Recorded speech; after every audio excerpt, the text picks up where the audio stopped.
네, 그렇습니다. 노화에 따라서 이 눈꺼풀이 이 조직의 탄력이 떨어지고 또 이렇게 늘어지게 되면요, 이렇게 눈을 자꾸 덮게 되거든요.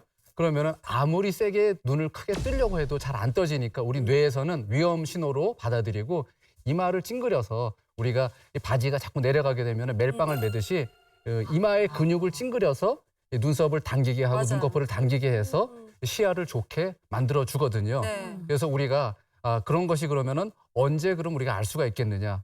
거울을 봤는데 그 전에 이마에 없던 주름이 생기기 맞아요. 시작했다. 네, 이랬을 때 우리가 알 수가 있고요. 확실한 거는 우리가 거울을 보시고 네. 이렇게 깍지를 껴서 이마를 안 움직이게 했을 때, 예, 이마를 못 움직이게 하고 눈 감았다가 눈을 떴는데 보면은 눈이 아주 상당히 무서워 보이거나 피곤해 보이거나, 그죠? 답답해 보일 때, 이때 우리는 그러면은 내 눈꺼풀이 처져서 이제 덮기 시작하는구나.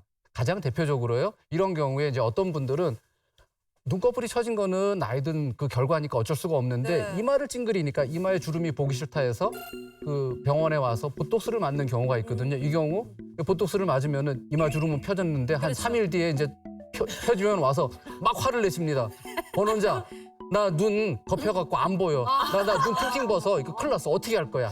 이런 문제가 생길 수가 있습니다. 네. 그래서 이마가 찡그리는 것은 눈꺼풀 처짐 때문에 생기는 것이기 때문에 우리가 이때는 악순환이야. 눈꺼풀에 대한 조치가 필요하겠구나 한번 고려를 해보셔야 됩니다. 근데 사실 이제 질환을 앓고 계신 당뇨나 고혈압을 앓고 계신 분들이 네네. 더 쉽게 처집니까? 진짜요? 이게 궁금하긴 하네요. 네, 맞습니다. 국내 한 대학병원에서요, 40세 이상 성인 17,000여 명을 대상으로 조사를 해봤습니다. 봤더니요, 고혈압이 있는 사람에게 있어서 눈꺼풀이 있는 경우는 약 40%, 고혈압이 없는 사람은 24% 정도였고요. 오. 그리고 당뇨가 있으면서 눈꺼풀이 처진 사람들은 17%고요. 당뇨가 없으면서 눈꺼풀이 처진 사람은 약 9%, 한 2배 정도 차이가 나는 것을 우리가 볼 수가 있었습니다. 그러니까 고혈압이나 당뇨가 있는 경우에는 눈꺼풀의 처짐이 훨씬 더 많이 있을 수 있다는 것은 아마도 혈액순환이 잘 안 돼서 이런 눈꺼풀 처짐이 더 잘 생기지 않나라고 보고 있는 거죠. 네. 아니 눈꺼풀 처짐으로 지금 고민 있으신 박수림 씨 뭐 궁금한 거 없으세요? 너무 많죠. 네. 공짜인데 이런 자리가 어디 있어요? 예. 선생님 궁금한 게 네네. 어떤 분은 눈 처진 걸 이거 좀 예방하기 위해서 이게 치료하려고 뭐 눈꺼풀을 잘랐다, 어떤 사람은 눈썹을 잘랐다 이런 얘기를 하던데 네네네네. 그 차이가 있어요? 네, 차이가 있습니다. 네.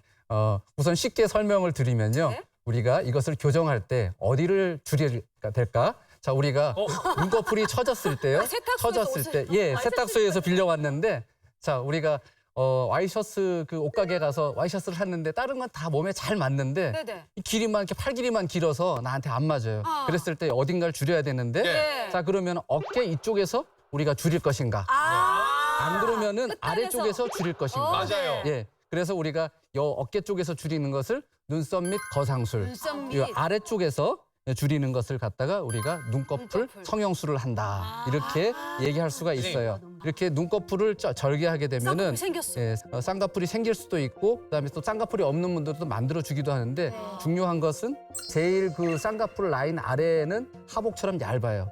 또 중간에는 또 이 1cm 정도는 또 춘추복처럼 또 살짝 두꺼워지고요. 눈썹 밑에는 또 동복처럼 아주 두툼하거든요. 근데 중간에 춘추복을 잘라내게 되면 하복이랑 동복이 만나니까 위에가 두툼하게 되니까 처음에는 그 부기가 안 빠진 눈처럼 또는 선생님 지방 덜 빼셨나 봐요. 이렇게 얘기할 정도로 좀 어색함이 좀 오래 갈 수 있어요.